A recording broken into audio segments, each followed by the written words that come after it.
Folks, this has turned into one that we circle on our calendars now. Bama, Texas A&M, they get together at Kyle Field. We know what all happened there 2 years ago. Last play of the game, field goal for the Aggies for the win. We got Stephen M. Smith, touchdown Alabama here, breaking things down for us. Join him on his show. It's every Monday, Wednesday, Friday right here on YouTube. In my own words, 6:30 Central. Stephen, how we doing today? Doing great, Mark. You got the wild crowd at Kyle Field this weekend, College Station. As you mentioned, 2 years ago, Alabama went down there with Bryce Young and came up short there with a 38-41 loss as Seth Small hit the game-winning field goal there for the Aggies. In fact, both games the last 2 years have gone down to the final play as Haynes King was firing the ball into the end zone to try to take down the Tide last year, but Bama survived by 4 in that one. They lead the series 12-3, but again, because of the great recruiting on both sides and everything else, a few words between Saban and Jimbo a couple of years ago that things have been quite spicy in this series. Looking back at Mississippi State, Stephen, a bit of a rough start for the offense and all around. Couple sacks on the first few drives, a false start, couple 3-and-outs, throw in a muffed punt, and things got off to a rocky start in Starkville. They did. It was a lot of miscommunication there on the offensive line.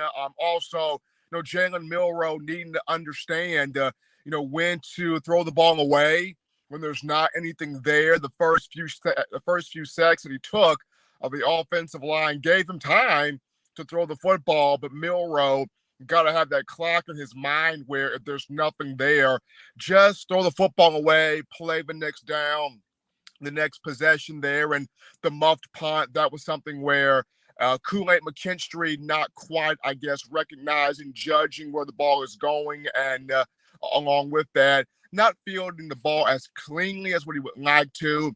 That's something that he will get better at and will fine-tune and improve on. But there were times there in that first half there, Mark, where the offense and special teams, as far as the return game is concerned, was sputtering a bit there until one Miss Terry got her own husband, Nick Saban, fired up and had him chewing people out as he normally would do prior to the last few years. And maybe Miss Terry ignited her husband to get back to being a bit fiery out there. Well, I don't know what Miss Terry feels about it, but now, Saban can always, kind of point to her as, that's the reason I got riled up. That's the reason I got in the players' faces. Miss Terry wanted it. I just do what I'm told. Honestly, this was the first game in 17 years that they've been in that she's missed. She's normally right there on the sideline with him. She's normally, well, not on the sideline, but she's right at the games with him. And normally after each game, they have a kiss. They share a kiss there before he goes to the post-game press conference. So for the first time in the 17-year run, she was not there. And so she ends up watching the game from TV. According to Coach Saban, she sees things a bit better from the TV than what she did in person. So she picked out some things and brought that to his attention. And upon bringing that to his attention, he said he got coached up upon getting home that, hey, this is something that we need to do here. So sometimes it maybe takes your wife to bring something out of you that not the average person can. I think many of us can relate to that. So, Stephen, we'll coach up the offense a little bit here. Run heavy, 43 runs, 12 passes. That includes, of course, Jalen Milroe taking off a few times and a few designed runs for him. Your thoughts about the run-pass ratio? Jalen Milroe was effective in a limited role in terms of throwing the ball downfield, 10 for 12. I don't think Alabama needed the passing game in this matchup right here. I did like the run game showing up a bit more. You did have near 200 yards rushing, 3 rushing touchdowns. Jace McClellan got involved. Roydell Williams had 44 yards rushing, so I like the balance there. And I felt like Saban kind of wanted this to be more of a gritty, grinded out type of game, especially when you look at taking on Auburn down the road, LSU down the road, Arkansas down the road, of course, Texas A&M this weekend. However, I feel like this week you want to see more of that passing game open up. A&M, one of the best teams in the country in terms of sacks in the top 5. They are going to stack the box and force Jalen Milroe to beat them throwing the football. So I think this week you want to see more of that passing game open up. But last week, because of the fact that State's defensive secondary kind of suspect, if you will, Saban wanted to kind of win this game from a gritty, grinded out perspective. 7 sacks for A&M against Arkansas. They had 15 TFLs in that game. They were living in KJ Jefferson's lap. My goodness, they were just feasting on that offensive line and living in the backfield. You know, many of the names that we've seen as 5-star recruits through the last few years, especially on the defensive side, that were bound for Texas A&M, we're now seeing those guys become major forces in the SEC. We are, and that's going to be the biggest key for Alabama this week is that offensive line, primarily at left tackle.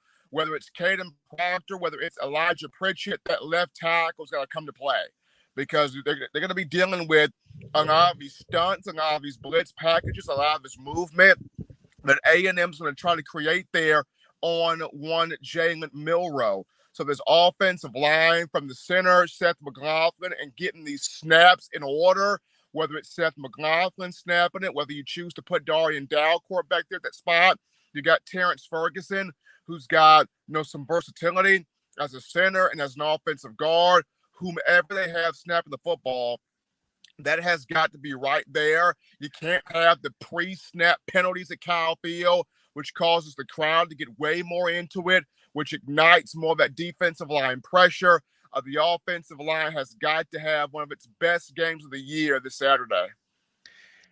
Getting back to this running game, the yards per carry this past weekend, Jace McClellan a little over 4 yards per carry, Roydell Williams at a 4.4, and they're a little bit better than that on the season, but we're not seeing the dominant numbers. Najee Harris, I would say, would be the last guy that was a dominant star running back at Alabama, featured back by himself to a certain extent, and not seeing 6.5 yards per carry like we did a few years ago. Some of that is geared toward the offensive line, Mark. I guess now kind of starting to find themselves. You look back at that 2020 offensive line with Najee Harris. You had Landon Dickerson, who was the big glue guy at center. He kind of kept everything policed there. You had Alex Leatherwood, who had a ton of experience. You had Evan Neal growing into his own. Deontay Brown, a lot of experience there at that guard position. So that 2020 group had a lot of guys that kind of knew who they were and what they were. This group right here has kind of had to grow slowly into what it is. I know there was a lot of talk in the offseason about this group wanting to be physical, wanting to make teams quit, that type of deal. And this group has experience also. But I think now playing well together and gelling well together, that's kind of starting to now take shape, going back to the second half against Ole Miss. And then when it got its splitting going there against Mississippi State, I feel like this group knows how good it can be, but it's about challenging itself to know that, hey, we can play better than what we're playing and proving that. And I think this group is starting to kind of prove to itself that it can be that group. So it goes as far as what the offensive line takes it. Stephen M. Smith, touchdownalabama.com. That's the destination right there. Also, in my own words, Stephen's show right here on YouTube every Monday, Wednesday, Friday, 6:30 Central, in my own words. Talking defense, Stephen, Deontay Lawson, can you give us the circumstances involving that injury and how that's going to affect personnel on the defensive side? Well, right now, Lawson did injure his ankle against Ole Miss a couple of weeks ago. He definitely missed Mississippi State and could miss multiple other games just due to it's a bit more severe than what was initially laid on. So he couldn't miss his A&M game. We'll watch him this week in practice to see how he looks, how he progresses. But right now, missed Mississippi State, could miss multiple other games down the stretch here. But when you look at now, Jihad Campbell is the immediate next guy up at that weak side linebacker position. He was the immediate backup behind Lawson. Campbell, a former five-star from New Jersey, played well against the Bulldogs, actually led the team with 14 tackles, did have his first career pick. So Saban happy with his progress and his progression behind Jihad Campbell. Bama also has Justin Jefferson, who can play at that position, the JUCO linebacker. It's got Sean Murphy, who can play at that position. Also, Ian Jackson, who can play at that spot. Another guy, Kendrick Blackshire, the former four-star from Duncanville, Texas, though he is the backup at middle linebacker behind Tresman Marshall. Kendrick Blackshire can play at that spot. Also, keep your eyes on former five-star from Thompson High School here in Alabama, Jeremiah Alexander. He was recruited to be an outside linebacker, but is now getting some work inside due to the injury that happened to Lawson. So Alabama's got some depth there at that position, but right now where Lawson is concerned, yes, missed the game against Mississippi State, could miss multiple other games as well, starting off here with Texas A&M, but it comes down to how does he look this week in practice. The team will be out there today, following what it did yesterday. If Lawson can continue to take some strides forward, maybe we could see him against A&M, but as of right now, he looks to still be questionable. Facing Texas A&M offense, of course, led by Bobby Petrino. Max Johnson is the guy in play with Connor Weigman on the shelf. Bama should be familiar with Max Johnson. Of course, he's a KG veteran. He's been around a long time now. Had a couple years ago with LSU, 27 touchdowns, 6 picks. So he can be effective. And I don't know that I haven't seen too many quarterbacks that just stand in you know where he's going to be. Unlike Weigman, who's going to run around and make some plays on the perimeter, Max Johnson, you know where to find him. He's going to be in the pocket, but that guy will deliver a football and stand in the face of a rush. And, he's used to getting hit. He doesn't mind it. He stands in the pocket and delivers. And they've got a 1-2 punch at running back that's been effective. We talked about big recruits on the defensive side. Evan Stewart's that guy at wide receiver who's starting to make some big plays. So a lot to deal with this Texas A&M offense.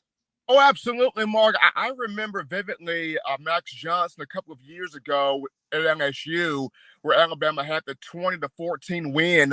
That came down to the wire. Max Johnson made big throws in that game and stood in the face of Will Anderson coming at him, Dallas Turner coming at him, big Fedarian Mathis coming at him. Max Johnson took some shots, but he stood right there and made a lot of plays and nearly pulled that thing out for LSU. So we know that young man is tough as a big price stake.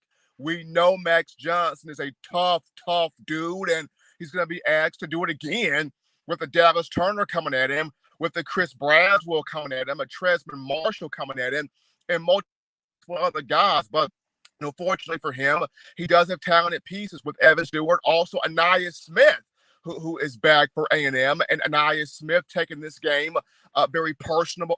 Very personal. We saw the clip of him talking about his brother Maurice Smith, who played under Nick Saban at Alabama from 2013 to I believe 2016. Maurice Smith played for the program, and the situation that happened there about Maurice wanting to transfer to Georgia in the SEC, and the SEC kind of holding up that transfer, and Nick Saban had his own thoughts about that as well, which ultimately, Maurice did end up getting that transfer and playing for the Bulldogs, but that still kind of stung up Anais a little bit. So he takes this match very personally, and it kind of adds some chippiness there to the fire. So it's going to be fun to watch that whole thing unfold. But, Max Johnson, tough guy.